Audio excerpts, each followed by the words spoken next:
दंगल film में आमिर खान की बेटी का किरदार निभाने वाली सुहानी भटनागर अब इस दुनिया में नहीं रही। सिर्फ 19 साल की सुहानी थी। दंगल की नन्ही पहलवान एक दुर्लभ बीमारी के आगे हार गई। एक ऐसी दुर्लभ बीमारी जिसके मामले पूरी दुनिया में अब तक 5 या 6 ही रहे हैं। कई दिनों तक उस बीमारी से लड़ने के बाद दिल्ली के एम्स में सुहानी ने दम तोड़ दिया। आखिर सुहानी को कौन सी बीमारी थी, क्या हुआ उनके साथ, दिखाते हैं आपको।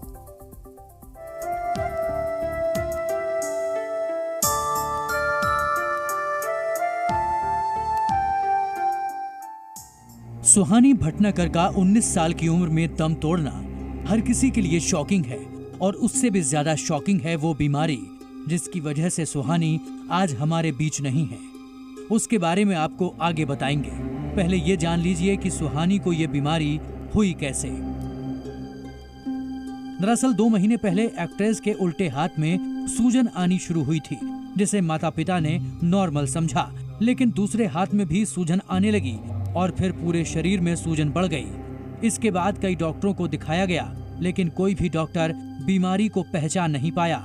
इसके बाद 7 फरवरी को सुहानी को एम्स में भर्ती कराया गया, जहां उसके टेस्ट हुए तो पता चला कि सुहानी को डर्मेटोमायोसाइटिस नाम की बीमारी हुई है, जो बेहद रेयर बीमारी की श्रेणी में आती है।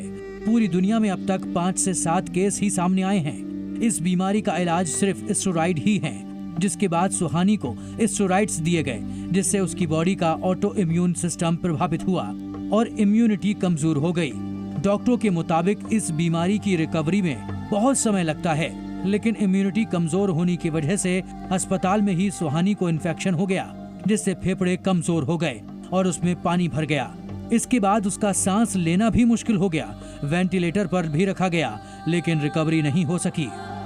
इम्यूनिटी सप्रेंट्स होते हैं, जिससे इम्यूनिटी बहुत कम हो जाती है और उससे इन्फेक्शन होने के चांसेस ज़्यादा बढ़ जाते हैं।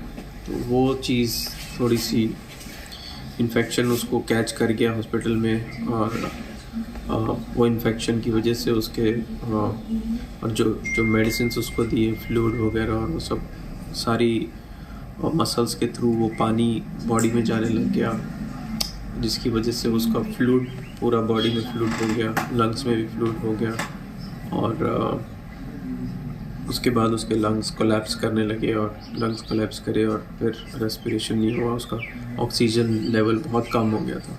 वेंटिलेटर पे डाल रखा था, मगर वेंटिलेटर पे डालने के बाद भी उसका ऑक्सीजन बहुत कम था। और फिर कल शाम को 7 बजे एम्स में डॉक्टर्स ने बोल दिया शी इज नॉट मोर। सुहानी ने कल शाम को एम्स में आखिरी सांस ली और इस दुनिया को अलविदा कह गई। सुहानी को आमिर खान की फिल्म दंगल में छोटी बबीता के किरदार में देखा गया था। सुहानी को उनकी परफॉर्मेंस के लिए काफी तारीफें मिली थीं। इसके बाद एक्ट्रेस कई कमर्शियल एड्स में नजर आईं, पर फिर पढ़ाई के लिए एक्टिंग छोड़ दी। पढ़ाई पूरा करने के बाद वो एक्टिंग में फिर से कदम रखने की प्लानिंग कर रही थीं, लेकिन सपना अधूरा ही रह गया। She was a brilliant girl. हर चीज़ में वो एक्सेल करना चाहती थी कि मैं जबकि वो एक्टिंग करना चाहती थी, मगर फिर भी जर्नलिज्म एंड मास कम्युनिकेशन उसने सब्जेक्ट लिए, तो उसमें भी वो बेस्ट दे रही थी अपना। प्रोजेक्ट्स हो, कुछ डेमोन्स्ट्रेशन हो, कुछ भी हो कॉलेज में, तो सुहानी भटनागर का नाम आता था। She was that much creative and intelligent girl. दुनिया से रुखसत होते ही सुहानी भटनागर की आखिरी इंस्टाग्राम पोस्ट वायरल हो रही है और चर्चा का विषय बनी हुई है। सुहानी भटनागर ने इस पोस्ट में कुछ बेहद खूबसूरत फोटोज पोस्ट की थीं, लेकिन कैप्शन के नाम पर सिर्फ एक ही शब्द लिखा था, और ये शब्द था नवंबर। नवंबर लिखने के बाद उन्होंने इसके आगे क्वेश्चन मार्क भी लगाया था, जिसे देखकर लगता है कि वो इसी महीने से जुड़ा कोई इशारा कर रही हूँ। शायद उन्हें ये एहसास हो गया था कि स्वस्थ जिंदगी बिताते हुए ये उनका आखिरी महीना है और आखिरी पोस्ट भी। ब्यूरो रिपोर्ट, जी मीडिया।